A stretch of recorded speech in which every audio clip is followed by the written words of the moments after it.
welcome back to Send Them Off. Another day, another preview. Al, how you doing? Oh, I didn't do You my didn't thing. do the ever present. Go on, do it quick. Should I do it? Yeah, go on. Joining me as always is my ever-present podcasting partner. Al, how you doing? Yeah, all right, not too bad. Looking forward to this. Well, I'm looking forward to them all, but this one, Norwich top of the Championship. Be nice to get into it. See him back in the Premier League. And some decent business. And yeah, joining us is Norwich City superfan and from Talk Norwich City, Chris Reeve. How are you doing? Champions, champions, ole, ole, ole. Had to be done. We'll head and shoulders above last season, in fairness. To be fair. There were no competition, no arguments from me. But going into this one, I mean, I think it'd be fair to say that over recent years, Norwich have been a little bit of a yo-yo club at times. I think that's a fair comment to make. This year, however, some interesting signings. 3 in particular I picked out. Rashica, I think that's how you say it. Lise Melou and Billy Gilmore. So Chris, what are your thoughts? Great pronunciation. And first of all, to completely agree with you, Norwich are a yo-yo club. And you know what? I'm totally okay with that. I'd rather be a yo-yo club than rotting in the Championship, or even worse for our blue and white neighbours rotting in League One. I'm more than happy to be a yo-yo club. People say you're a yo-yo club as if it's a bad thing. Norwich are a self-funded family football club that haven't got money being injected into it. So you know what? I'm actually really proud of Norwich doing what they're doing. Can we survive this season? Yes.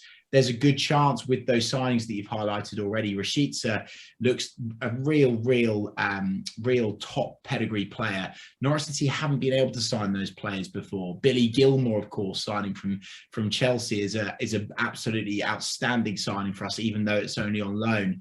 And you're very right to say Lise Melou as well, an experienced player signed from Nice, who looks just like a real Rolls Royce of a footballer. So at the moment, the mood at Norwich City is, although I'm saying those players that have been brought in, we are excited by that. We're probably 3 or 4 short to be all completely confident that we can survive in the Premier League next season. Yeah, it struck me as well last season, other than perhaps Jamal Lewis, who went to Newcastle, you kept all your big I was going to say that, like when they came down. Max Aaron stayed, obviously Pookie stayed. And Max Aaron's had a cracking season last season as well. He had a really good season. Superb. Him and Connor Roberts, I think. I was going to say him and Connor Roberts. We've got to have Connor in there at some point, but I think Max Aaron's, did himself a credit last year. Cantwell again. I was convinced Todd Cantwell was going to leave. How on earth did you keep these players? That's what I want to know. Honestly, lads, it really is a Christmas miracle. It's an absolute miracle. And I think the only way I can say it's happened is because of the COVID pandemic. It was almost a blessing in disguise for Norwich City, although it's left a £30 million budget deficit for us that we've had to fill with the sale of Emi Buendia. I think the only reason why these players haven't moved on is because of the COVID pandemic. Clubs didn't want to commit loads of money during the last window because of that. Max Aarons in the Championship is basically committing fraud.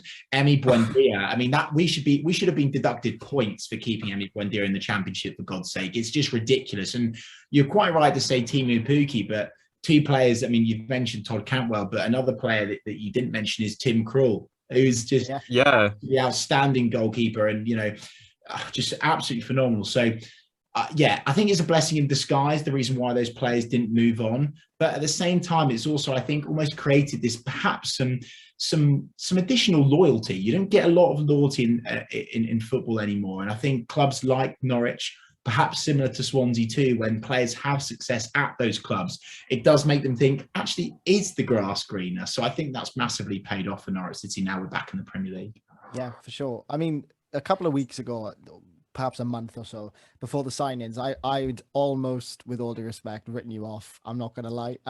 I think it's a fair comment to make. I don't know about written them off, but I wouldn't have said they were. I'm not going to lie. I thought, I'll be honest, if you stayed up, it would have been a massive achievement. But I look at the Billy Gilmore sign on loan, and I think, how intelligent was that signing?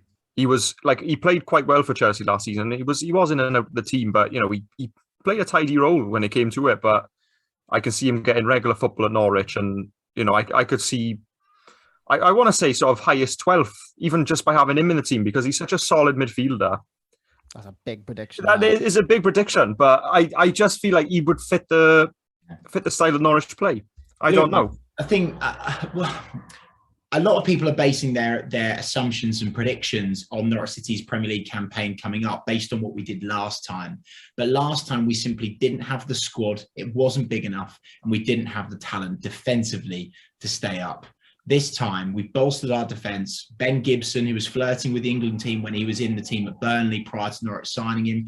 Dimitris Giannoulis, who we signed from PAOK in Greece for big money, was rumoured to go to Roma, Newcastle, Porto, big football clubs before Norwich City. We've managed to keep hold of Maxi Aarons. We've already said Tim Krul. So defensively was so much more sound. And then you're very, very, very right to say, Al, that as soon as you sprinkle in a Billy Gilmore, you sprinkle in Elise Malou. Of course, you've still got Timu Pukki up top and Todd Cantwell, who's going to have a point to prove this season. I wouldn't write us off. And I think, look, everyone is absolutely, and rightly so, by the way, they lauded Leeds United last season for the way they played football in the Premier League. Norwich City were the trailblazers for that style of football. We just couldn't carry it out because of the player strength and quality. Leeds have had that from the off because they've got a million pound owner to just inject cash all the time. So look, I think you'll see a much more mature streetwise Norwich City going to the Premier League this season.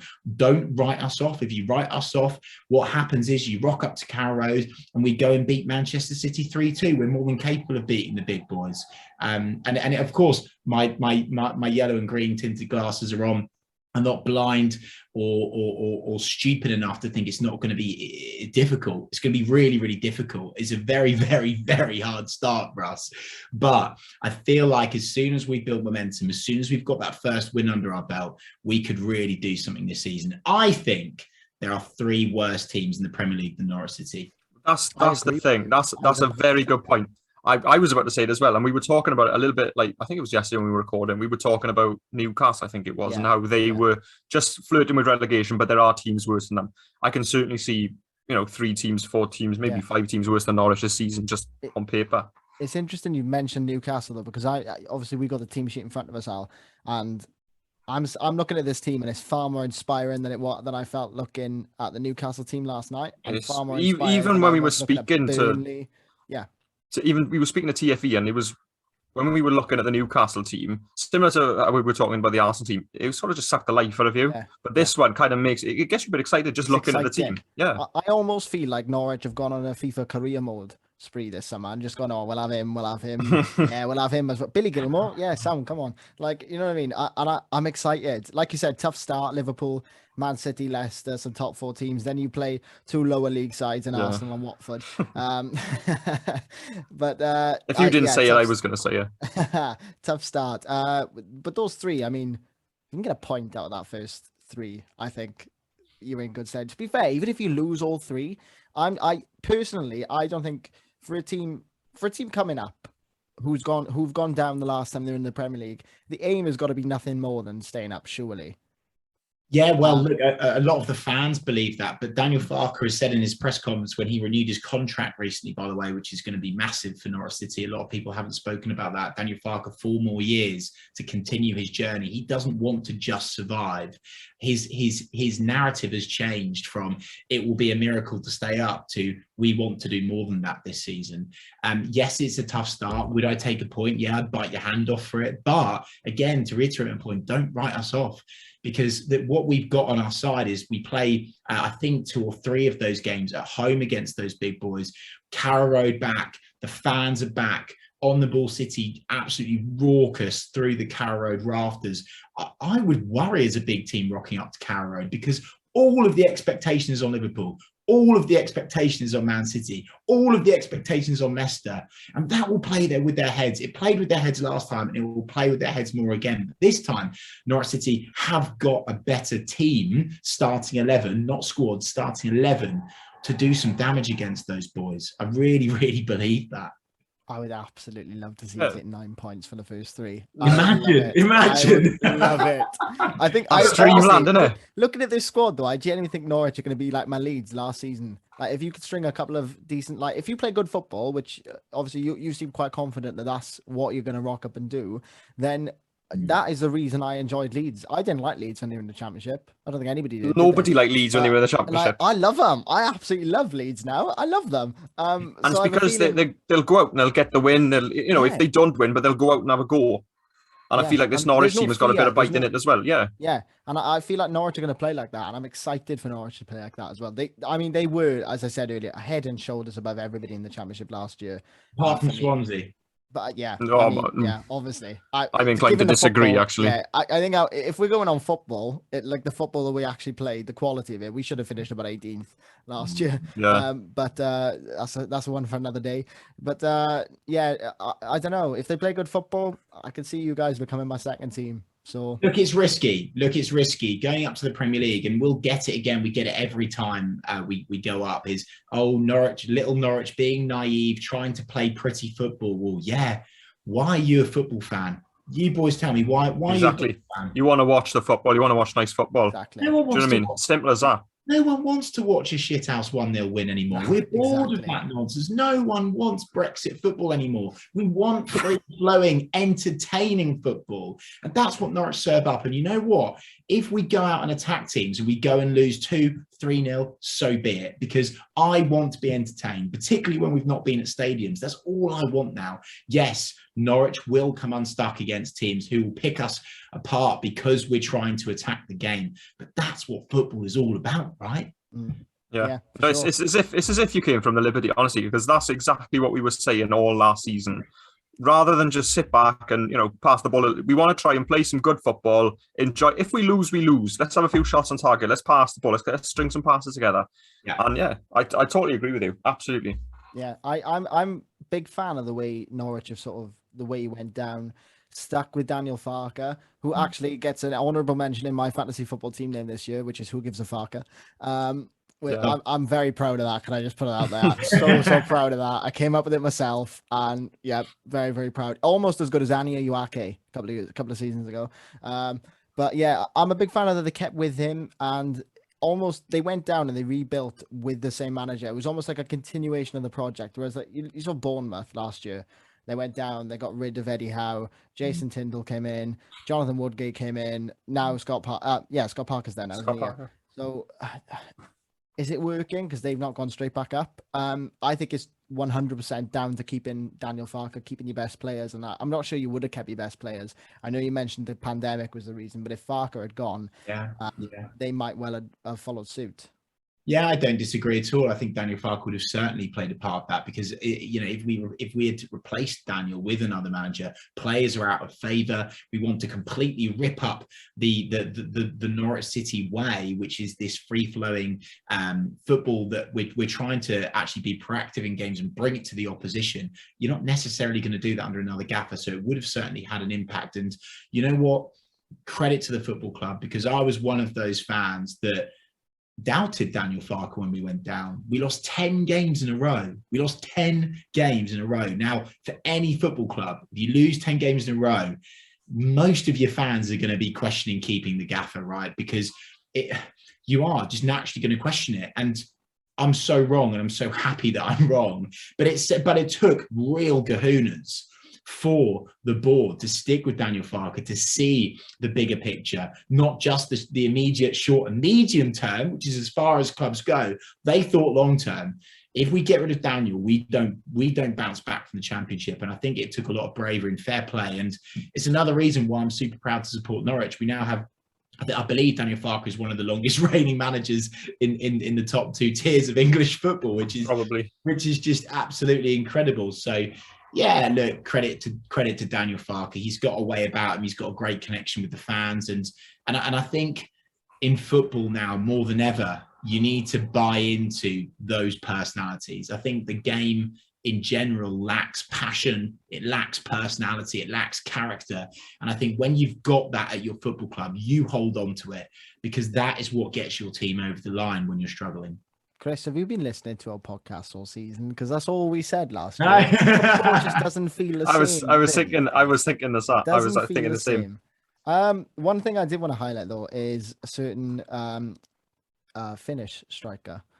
He's not finished. He's Finnish. Timo Pukki. I was that Scottish. Were you referencing that? Yeah. Got the reference. I had to pick up on that then. Yeah.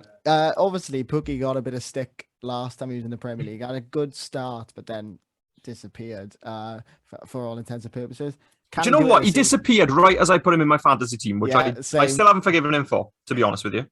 Can he do it this season, Chris? Yeah, of course he can, boys. It's really interesting, the opinion of fans that don't support Norwich City, and they say, well, yeah, Pukki got some stick last season. Did he?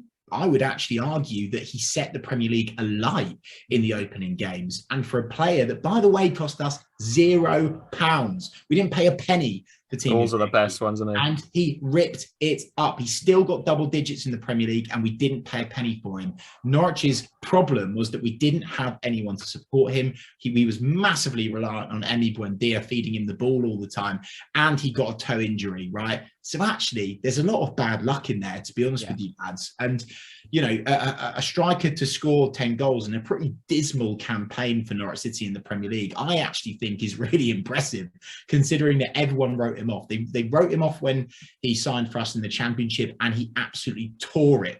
I almost swore then. He absolutely smashed it. And then we went up to the Premier League, and they went, oh, no, he can only do it in the Championship. Smashed it. Social media was full of Pukki party, Pukki this, Pukki that. He will be this season again, by the way. And then they say, oh, that was a fluke. He'll go back to the down to Championship and he won't do well. Yet again, smashed it. So look, you can write off Pukki if you want, boys, but I certainly won't be. He'll be getting double digits again, no problem at all. Hey, listen, you're the Norwich expert. I'm taking your word for it. Yeah. Straight back in my fantasy team. Your fantasy team. I'm telling you, back in the fantasy team, man. Maybe after the first 3 games. Yeah. We've got about 5 minutes left of this one. I just want to ask you 2 more questions, which I'm asking everybody who comes on. Alex knows the drill by now. First one, you obviously finished top of the Championship last year. Are you willing to give us a send him off exclusive? Chris, where do you think Norwich are going to finish this year? I've said between 12th and 15th. That's what I predict. I'll come on this podcast more often with you, Al. I love that. I say this to just about everyone, but you'll be having my job, mate. Honestly, I absolutely love that from you. I will take one place above the rally zone right now. I will bite your hand off for it. I'll probably give you 500 quid for it, right? I am that desperate for survival. However, I've just got this feeling, and I get this every time I go out to the Premier League. But you know what? I think.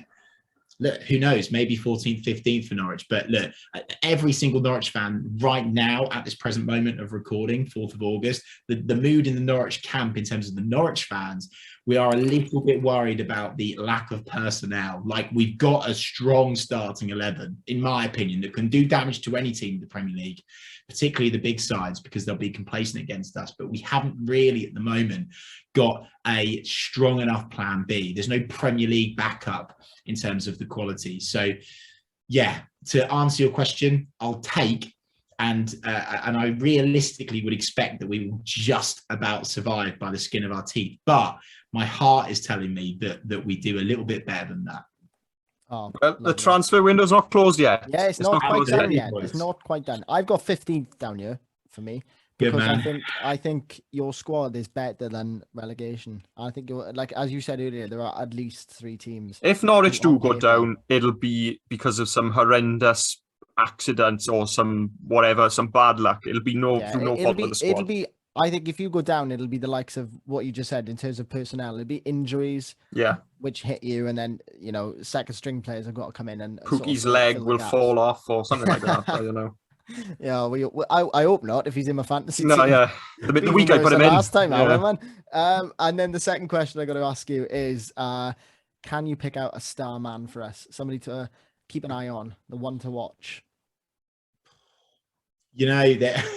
I'm getting really. I think a really, really obvious, easy one, which most people will expect, is Billy Gilmour. I mean, for Norwich City to get him is absolutely huge. It's incredible business.